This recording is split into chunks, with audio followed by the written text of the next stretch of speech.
غلام تھے بیچارے یا نوجوان تھے. نوجوانوں پر بزرگوں کو خود ہی حق حاصل ہوتا ہے جو چاہے کرے, اور غلام تو ملکیت ہوتا ہے, زندہ ذبح کر دے تبھی کوئی پوچھنے والا نہیں. تو جو بیت رہی تھی بلال پر, ابو فقیہ پر, زنیرہ پر, جو ان پر بیت رہی تھی, جو خباب پر بیت رہی تھی, جس طرح ہلاک کیا گیا ہے حضرت سمیہ کو, حضرت یاسر کو, یہ ساری تکلیفیں انہیں بھی تھی. لیکن کیا اس کا یہ بالواسطہ ایذا محمد کے لیے نہیں تھا صلی اللہ علیہ وسلم؟ آپ کے ساتھی آپ کی جانثار ہیں, لیکن آپ ان سے بھی کیا کہیں, فصبروا فصبروا فصبروا. جب ابو جہل بدترین ٹارچر کر رہا تھا حضرت سمیہ اور حضرت یاسر کو رضی اللہ تعالی عنہما, آپ کے علم میں ہے کیسی کیسی ٹارچر کی ہے. جوان بیٹے کو باندھ دیا ایک ستون کے ساتھ, اس کی نگاہوں کے سامنے برہنہ کیا ہے ماں کو.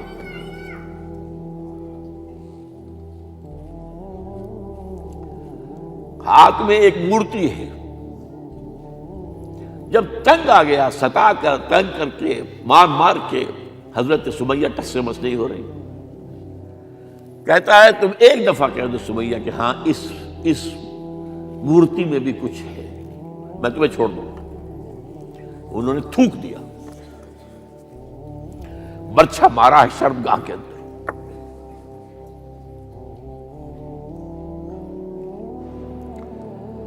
کتنی تکلیف پہنچی ہوگی حضور کو,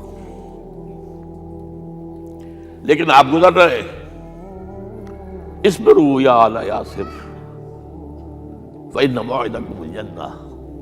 اے یاسر کے گھر والوں صبر کرو, تمہارے استقبال کی تیاریاں ہو رہی ہیں جنت. یہ سیرت کوئی بناتا سناتا ہے, یہ سیرت. یاسر کے ساتھ کیا کیا ہے, 4 اونٹ نر سانڈ, اور ان کے ساتھ رسے باندھ کر ایک رسے سے ان کا ایک بازو باندھا, ایک سے دوسرا بازو, ایک سے ایک ٹانگ, دوسرے سے دوسری ٹانگ. انہیں دوڑایا ہے کہ پرکھتے اڑ جیسے قسم کے.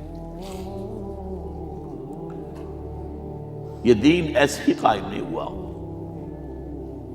عدل و انصاف کا نظام ٹھنڈے ٹھنڈے قائم نہیں ہوتا, گھر میں آرام سے بیٹھے ہوئے قائم نہیں ہوتا.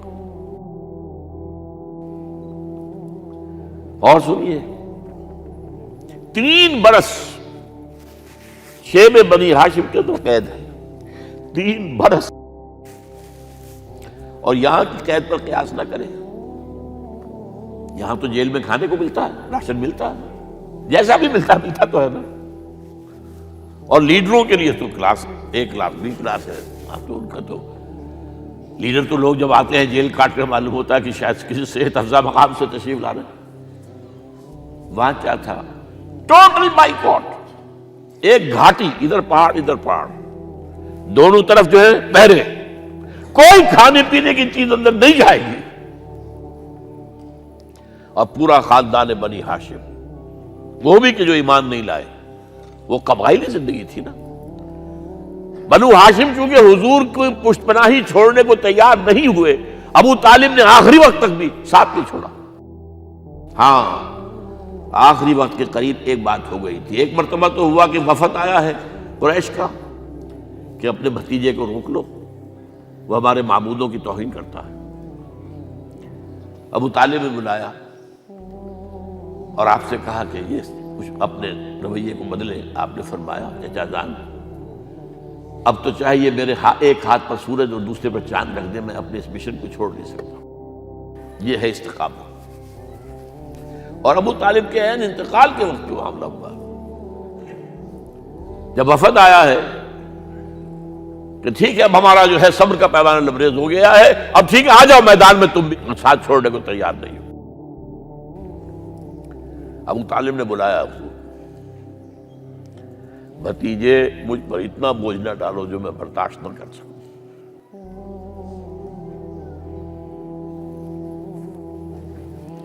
حضور کی آنکھوں میں آنسو آ گئے.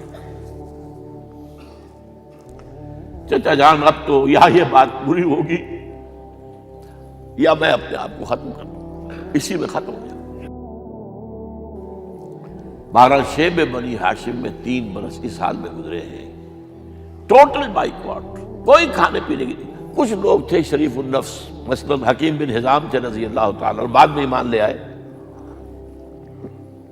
حضرت خدیجہ کے وہ رشتے دار تھے، وہ پہاڑ پر چڑھ کر ایک طرف سے رات کی تاریکی میں، دونوں دروازے تو بند ہیں، پہاڑ پر چڑھ کر چوٹی سے نیچے اتر کے کوئی چیزیں کھانے پینے کی دے آئے بس صلی اللہ علیہ وسلم۔ کوئی اور ایک آدھ ہوگا ایسا۔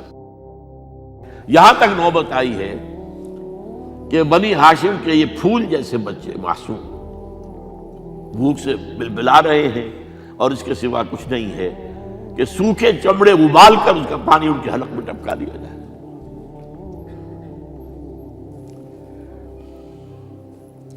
اور جو ہوا وادی طائف میں، جب مکے والوں نے فیصلہ کر لیا کہ آپ قتل کر دو، ابو طالب بھی فوت ہو چکے ہیں، اب کوئی اندیشہ نہیں، کوئی خانہ جنگی شروع نہیں ہوگی، کوئی انٹرا ٹرائبل وار نہیں ہوگی، تو آپ طائف گئے ہیں۔ شاید وہاں کے 3 سردار تھے بڑے، اور یہ طائف اصل میں قریشی کا سمجھیے کہ یہ ان کا گرمیوں کا یہ صحت افزا مقام تھا۔ یہ تمام جو سردار تھے مکے کے، ان کی جائیدادیں وہاں تھی، باغات تھے، اور وہاں کے بھی 3 سردار تھے، تو شاید ان میں سے کسی کو اللہ توفیق دے دے۔ وہاں گئے ہیں اور صرف ایک ساتھ ہیں، حضرت زید بن حارثہ، حضرت ابو بکر بھی ساتھ نہیں تھے، سائے کی طرح ساتھ رہنے والا بھی ساتھ نہیں تھا۔ وہاں جا کر جو آپ نے تینوں سے بات کی ہے، تینوں نے وہ باتیں کہی ہیں جو کلیجے کو چیر جائیں۔ تمہارے سوا کوئی اللہ کو نہیں ملا تھا رسول بنانے، جاؤ چلے جاؤ۔ ایک کہتا ہے فوراً چلے جاؤ یہاں سے،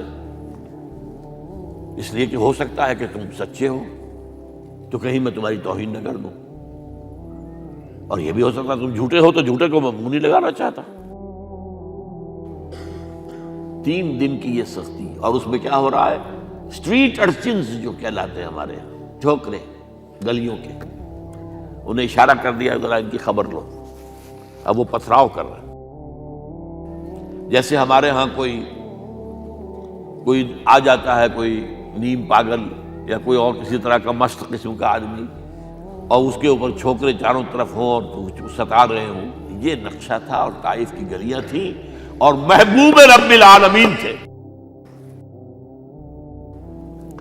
ادھر سے پتھر آ رہے ہیں تو زید بن حارثہ رکاوٹ بن گئے ہیں، لیکن پیچھے سے آ رہے ہیں، وہ کیسے روکیں گے؟ پیچھے جاتے ہیں تو ادھر سے آ رہے ہیں۔ جسم لہو لہان ہے، خون رس رس کر زخموں سے جوتیوں میں آ کے جم گیا ہے۔ پھر وہاں سے آپ نکل کر گئے ہیں، ایک باغ میں تھوڑی سی پناہ لی ہے تھوڑی دیر کے لیے، جوتے بڑی مشکل سے اترے ہیں، خون جمع ہوا، اور وہ جو پھر دعا نکلی ہے آپ کے، وہ کلیجے کو چیر جانے والی ہے۔ اللہم الیک اشکو ضعف قوتی وقلت حیلتی وحوانی علی الناس، اے اللہ تیری جناب میں فریاد لے کر آیا ہوں، اپنی قوت کی کمی کا، اپنے وسائل کی کمی کا، اور لوگوں میں جو رسوائی ہو رہی ہے، الی من تکلنی الی بعید یتجہمنی اور الی عدو ملکت امری، مجھے کس کے حوالہ کر دیا ہے؟ مجھے دشمن کے حوالے کر دیا جو چاہے میرے ساتھ کر گزرے۔ فریاد ہے کہ نہیں؟ بڑی زوردار فریاد ہے، بڑی زوردار، لیکن پھر مقام عبدیت کا ظہور ہوتا ہے۔ ان لم یکن علی غضبک فلا ابالی، اے اللہ اگر تو ناراض نہیں ہے، مجھے اندیشہ یہ ہو گیا کہ کہیں تو ناراض تو نہیں ہو گیا ہے، کہیں تو نے میرا ساتھ تو نہیں چھوڑ دیا ہے۔ اگر تو ناراض نہیں ہے تو مجھے کوئی پرواہ نہیں، جو ہو سو سر تسلیم خم ہے جو مزاج یار میں آئے۔ واپس آئے ہیں تو مکے میں داخل نہیں ہو سکتے تھے، وہاں تو قتل کا فیصلہ ہو چکا۔ باہر ہی آپ نے ڈیرا لگایا، زید بن حارثہ کو بھیجا، فلاں شخص کے پاس جاؤ کہ تم اگر امان میں لے لو محمد کو تو محمد آ جائیں۔ انہوں نے کہا میں تو میری یہ پوزیشن نہیں ہے، میں قریش کے مقابلے میں امان نہیں دے سکتا۔ دوسرے کے پاس بھیجا، اس نے بھی کچھ ایسے جواب دے دیا۔ تیسرے کے پاس جب گئے حضرت زید، مطعم بن عدی، اس نے کہا ٹھیک ہے، میں امان دیتا ہوں محمد کو، وہ آ جائے مکے میں۔ حضور سے آگے کہا، حضور نے فرمایا نہیں جا کر کہو، آ کر لے کر جا۔ کیوں؟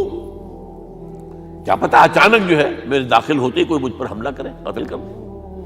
وہ تو یہ کہہ سکے کہ ہمیں کیا پتا تھا کہ مطعم نے جو ہے امان دی ہے، I never knew it۔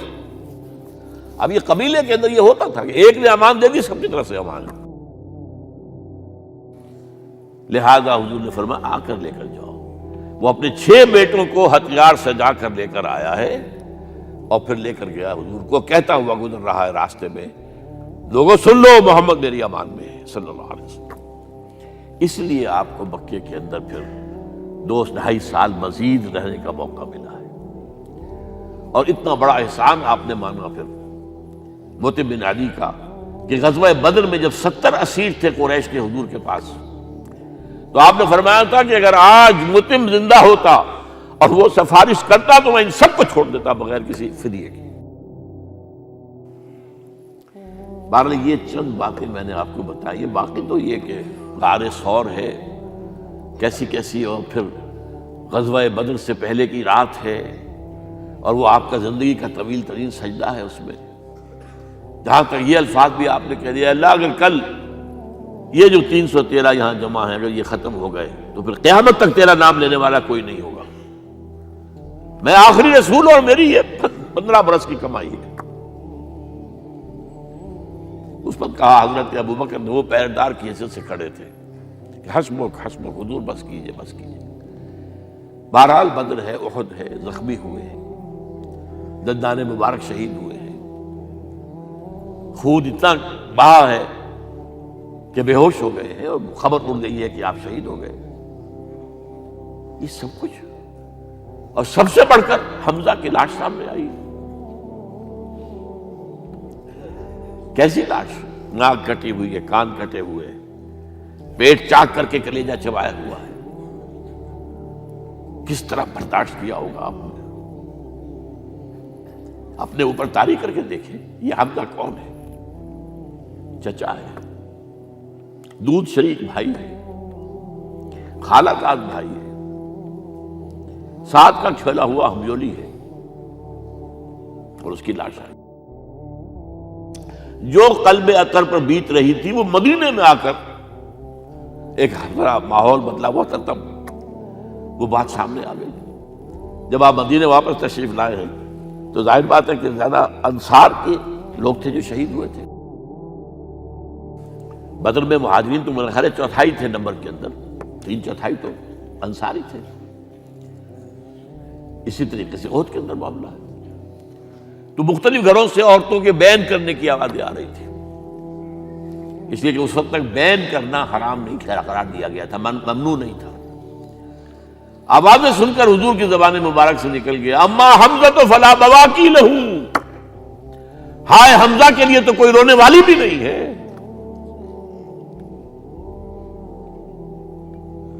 اس پر پھر صحابہ نے، انصار نے اپنے ہاں کی خواتین کو حضرت صفیہ کے یہاں بھیجا، وہ سگی بہن تھی، وہاں انہوں نے جا کے یہ بھی تعزیت کی بہن کی۔ غزوہ احزاب کا آپ نے سنی لیا، اسوہ رسول پر نہ معلوم کیا کیا باتیں چیز لوگوں میں مشہور ہو گئی ہیں۔ اسوہ کا لفظ آیا کہاں ہے قرآن میں؟ سورہ احزاب میں۔ وہ اسوہ کیا تھا؟ جب خندق کھودنے کا فیصلہ ہوا ہے تو خندق کھود رہی ہے، حضور بھی لگے ہوئے ہیں، بھاری بھاری پتھر اٹھا کر کندھے پر لا کر باہر پھینک رہے ہیں، پتھریلی زمین تھی، ایک پتھر کسی سے ٹوٹا نہیں تھا، تو حضور نے جو ہے 3 دفعہ جو اس کی ضرب لگائی تب ٹوٹا ہے۔ لیکن یہ کہ کئی دن کے فاقے ہو چکے تھے، کھانے کو کچھ نہیں، پورا محاصرہ تھا، 12,000 کا لشکر گھیرے ہوئے، یہاں تک کہ آپ کو معلوم ہے کہ گھروں کے اندر بیت الخلا تو نہیں ہوتے، باہر جاتے تھے قضاء، اس کا کوئی امکان نہیں۔ شدید ترین آزمائش جو ہوئی ہے اس کا نتیجہ ایک طرف یہ نکلا کہ منافقین کا نفاق ان کی زبانوں پر آ گیا۔ قرآن مجید میں ہے یہ انہی آیات میں، ما وعدنا اللہ ورسولہ الا غرورا، ہمیں تو اللہ اور اس کے رسول نے دھوکہ دے کے مروا دیا۔ ہم سے کہا تھا کہ قیصر و کسریٰ کے خزانے تمہارے قدموں میں آئیں گے، اور حال یہ ہے کہ اب رفع حاجت کے لیے باہر نہیں جا سکتے، کھانے کو کچھ نہیں۔ اس وقت کچھ صحابہ آئے ہیں حضور صلی اللہ علیہ وسلم سے، دیکھیے فاقے سے قبر دوہری ہوئی جا رہی ہے، ہم نے اپنے پیٹوں پر پتھر باندھے ہوئے، چادروں کے ساتھ پتھروں کو کسا ہوا تاکہ قبر سیدھی رہے۔ حضور نے اپنا کرتا مبارک اٹھا کر دکھایا، 2 پتھر بنے ہوئے۔ یہ ہے اسوہ،